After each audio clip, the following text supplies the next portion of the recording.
ನಗರದ DAR ಮೈದಾನದಲ್ಲಿ 78ನೇ ಸ್ವತಂತ್ರ ದಿನಾಚರಣೆಯನ್ನು ಆಚರಿಸಲಾಯಿತು.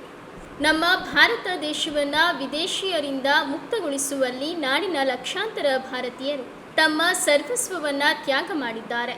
ನಮ್ಮ ಜಿಲ್ಲೆಯ ಅನೇಕರು ಸ್ವಾತಂತ್ರ್ಯ ಹೋರಾಟದಲ್ಲಿ ಸಕ್ರಿಯರಾಗಿದ್ದರು. ಆ ಎಲ್ಲ ಸ್ವಾತಂತ್ರ್ಯ ವೀರರಿಗೆ ಅನಂತ ನಮನಗಳು ಎಂದು ಧ್ವಜಾರೋಹಣವನ್ನು ನೆರವೇರಿಸಿ ಜಿಲ್ಲಾ ಉಸ್ತುವಾರಿ ಸಚಿವರಾದ ಮಧು ಬಂಗಾರಪ್ಪನವರು ತಿಳಿಸಿದರು. ಬಂಗಾರಪ್ಪ ಸರ್ ಅವರು ಧ್ವಜಾರೋಹಣವನ್ನು ಮಾಡಲಿದ್ದಾರೆ.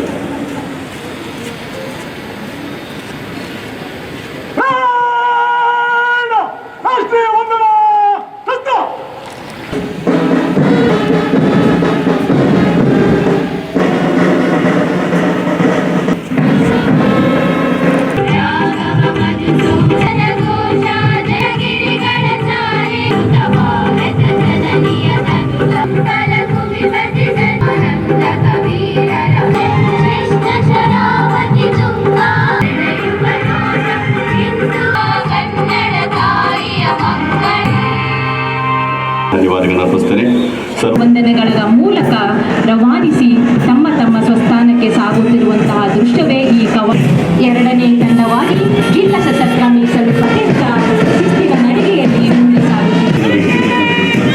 ನಾಲ್ಕನೇ ತಂಡವಾಗಿ ಮಹಿಳಾ ಕೋಳಿ ಪ್ರೌಢಶಾಲೆ ಬಾಲಕಿಯರ ತಂಡ ಕುಮಾರಿ ನವ್ಯ ವಿಭಾಗ ಬಾಲಕರ ತಂಡ ಪ್ರಾರಂಭಿಸಿದ ವಿಶ್ವದ ಅತಿದೊಡ್ಡ ಸಂಸ್ಥೆ ವಂದನೆಗಳನ್ನು ಸಲ್ಲಿಸಿ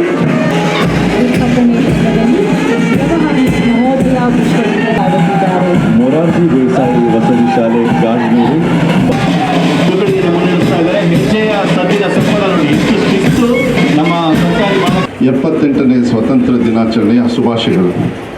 ಈ ಶುಭ ಸಂದರ್ಭದಲ್ಲಿ ಉಪಸ್ಥಿತಿರುವ ಗೌರವಾನ್ವಿತ ಜನಪ್ರತಿನಿಧಿಗಳೇ, ಹಿರಿಯ ಸ್ವತಂತ್ರ ಹೋರಾಟಗಾರರೇ, ಸಂಘ ಸಂಸ್ಥೆಗಳ ಪ್ರತಿನಿಧಿಗಳೇ, ಮಾಧ್ಯಮದ ಸ್ನೇಹಿತರೇ, ವಿದ್ಯಾರ್ಥಿನಿಯರೇ ಹಾಗೂ ಶಿವಮೊಗ್ಗದ ಸಮಸ್ತ ನಾಗರಿಕ ಬಂಧುಗಳೇ, ನಮ್ಮ ಭಾರತ ದೇಶವನ್ನು ವಿದೇಶದಿಂದ ಮುಕ್ತಗೊಳಿಸಲು ನಾಡಿನ ಲಕ್ಷಾಂತರ ಭಾರತೀಯರು ತಮ್ಮ ಸರ್ವಸ್ವವನ್ನು ತ್ಯಾಗ ಮಾಡಿದ್ದಾರೆ.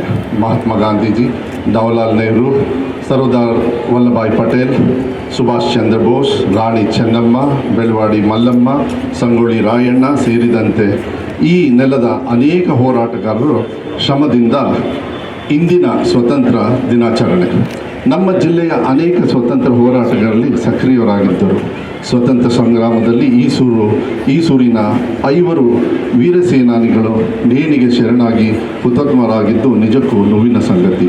ಈ ಎಲ್ಲ ಸ್ವತಂತ್ರ ವೀರರಿಗೆ ಅನಂತ ನಮನಗಳು. ಈ ಜಿಲ್ಲೆಯ ಅನೇಕ ಹೋರಾಟಗಾರರನ್ನು ಜನ್ಮ ನೀಡಿದೆ. ರಾಜ್ಯದ ರಾಜಕೀಯ ಕ್ಷೇತ್ರದಲ್ಲಿ ಪೂಜ್ಯ ತಂದೆಯವರಾದ ಶ್ರೀ ಎಸ್ ಬಂಗಾರಪ್ಪನವರು ಸೇರಿದಂತೆ 4 ಜನ ಮುಖ್ಯಮಂತ್ರಿಗಳು ನೀಡಿದ್ದು ಅನೇಕ ಕ್ಷೇತ್ರಗಳಲ್ಲಿ ಅಸಂಖ್ಯಾತ ಪ್ರತಿಭಾವಂತ ಪ್ರಸಿದ್ಧರು ಉದಯಿಸಿದ ಪುಣ್ಯಭೂಮಿ ಶಿವಮೊಗ್ಗ ಜಿಲ್ಲೆ. ಪ್ರಸ್ತುತ ಸಾಲಿನಲ್ಲಿ ವಾಡಿಕೆಗಿಂತ ಹೆಚ್ಚಿನ ಪ್ರಮಾಣದಲ್ಲಿ ಮಳೆಯಾಗಿದೆ. ರಾಜ್ಯದ ಎಲ್ಲ ಜಲಾಶಯಗಳು ಭರ್ತಿಯಾಗಿದ್ದು ರೈತರಲ್ಲಿ ಮಂದಹಾಸ ಮೂಡಿದೆ. ಭಾರೀ ಮಳೆಯಿಂದಾಗಿ ಜಾನುವಾರುಗಳು ಮನೆಗಳು ಆಗಿದ್ದವು. ಹಾನಿಗೊಳಗಾಗಿರುವ ಮನೆಗಳ ಮಾಲೀಕರಿಗೆ ತಕ್ಷಣ ಪರಿಹಾರ ಕ್ರಮವಾಗಿ ಅಗತ್ಯ ನೆರವನ್ನು ಒದಗಿಸುವಂತೆ ಜಿಲ್ಲಾ ಆಡಳಿತಕ್ಕೆ ಸೂಚಿಸಲಾಗಿದೆ. ಹಾನಿಗೊಳಗಾದ 294 ಶಾಲೆಗಳು, ಅಂಗನವಾಡಿಗಳು, ಇತರೆ ಕಟ್ಟಡಗಳು, ರಸ್ತೆ, ಸೇತುವೆಗಳ ದುರಸ್ಥಿತಿ ಹಾಗೂ ಅಗತ್ಯ ಕ್ರಮ ವಹಿಸಲಾಗುತ್ತಿದೆ. ಜಿಲ್ಲೆಯಲ್ಲಿ ಒಟ್ಟು 41 KPS ಶಾಲೆಗಳನ್ನು ಆರಂಭಿಸಲು ಸಿದ್ಧತೆ ಮಾಡಿಕೊಳ್ಳಲಾಗಿದೆ. ಅಲ್ಲದೆ 2023-24 ಸಾಲಿನಿಂದ ರಾಜ್ಯದ ಎಲ್ಲ ಸರ್ಕಾರಿ ಶಾಲೆಗಳಿಗೆ ಉಚಿತ ವಿದ್ಯುತ್ ಹಾಗೂ ಶುದ್ಧ ಕುಡಿಯುವ ನೀರು ಸೌಲಭ್ಯ ಒದಗಿಸಲಾಗುತ್ತಿದೆ. ಮಕ್ಕಳ ಶೈಕ್ಷಣಿಕ ಚಟುವಟಿಕೆಗಳಿಗೆ ಯಾವುದೇ ಅಡಚಣೆಯಾಗದಂತೆ ಮಕ್ಕಳಿಗೆ ಸಮವಸ್ತ್ರ, ಪಠ್ಯಪುಸ್ತಕ, ಶೂ ಮತ್ತು ಸಾಕ್ಸ್ಗಳನ್ನು ಪೂರೈಸಲಾಗಿದೆ. ಈಗಾಗಲೇ 12,000 ಶಿಕ್ಷಕರ ನೇಮಕಾತಿ ಮಾಡಿಕೊಳ್ಳಲಾಗಿದೆ. 45,000 ಅತಿ ಶಿಕ್ಷಕರನ್ನು ನೇಮಕ ಮಾಡಲಾಗಿದೆ.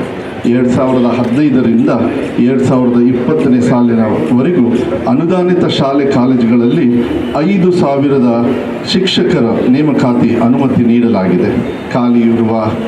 ಇನ್ನೂ ಖಾಲಿ ಇರುವ 10,000 ಕಾಯಂ ಶಿಕ್ಷಣ ನೇಮಕಾತಿ ಕ್ರಮ ಕೊಳ್ಳಲಾಗುತ್ತದೆ.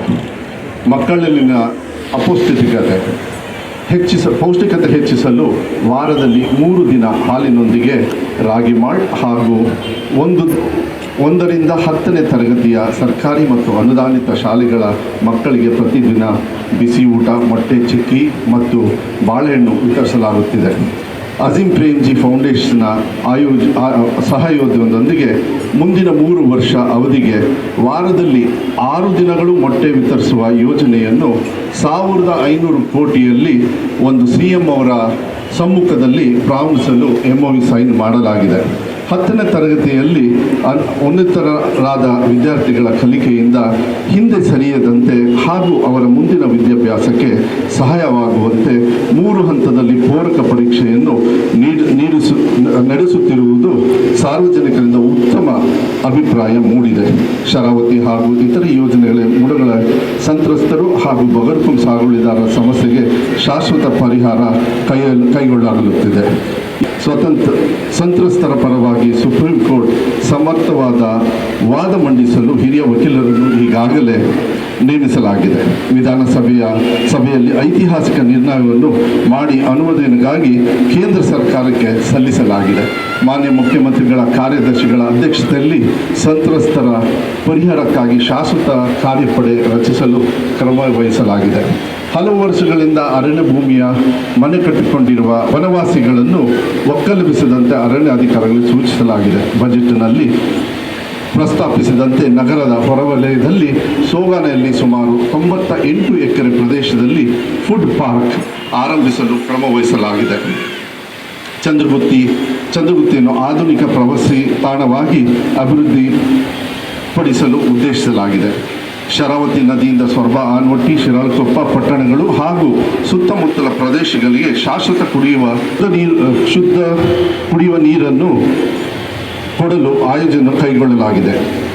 ಜಿಲ್ಲೆಯ ಜನರ ಆರೋಗ್ಯದ ಹಿತದೃಷ್ಟಿಯಿಂದ ನಗರದಲ್ಲಿ ಕಿದ್ವಾಯ್ ಮಾದರಿಯಲ್ಲಿ ಕ್ಯಾನ್ಸರ್ ಆಸ್ಪತ್ರೆ ಕಟ್ಟಡ ನಿರ್ವಹಣೆಯಲ್ಲಿ ಪ್ರಗತಿಯಲ್ಲಿದೆ. ಶಿವಮೊಗ್ಗದಲ್ಲಿ ನವಜಾತ ಶಿಶುಗಳ ಆರೈಕೆಗಾಗಿ ಮಾನವ ಎದೆಹಾಲು ಸಂರಕ್ಷಣೆ ಹಾಗೂ ವಿತರಣೆ ಕೇಂದ್ರವನ್ನು ಈಗಾಗಲೇ ಆರಂಭಿಸಲಾಗಿದೆ.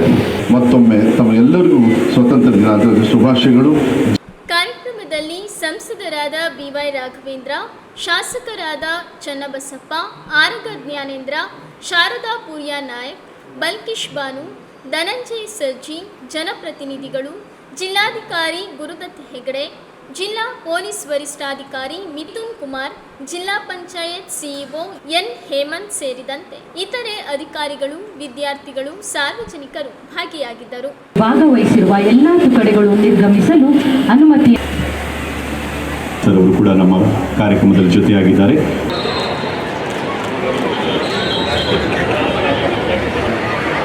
ನೌಕರಿಯಲ್ಲಿ ವಿಶೇಷ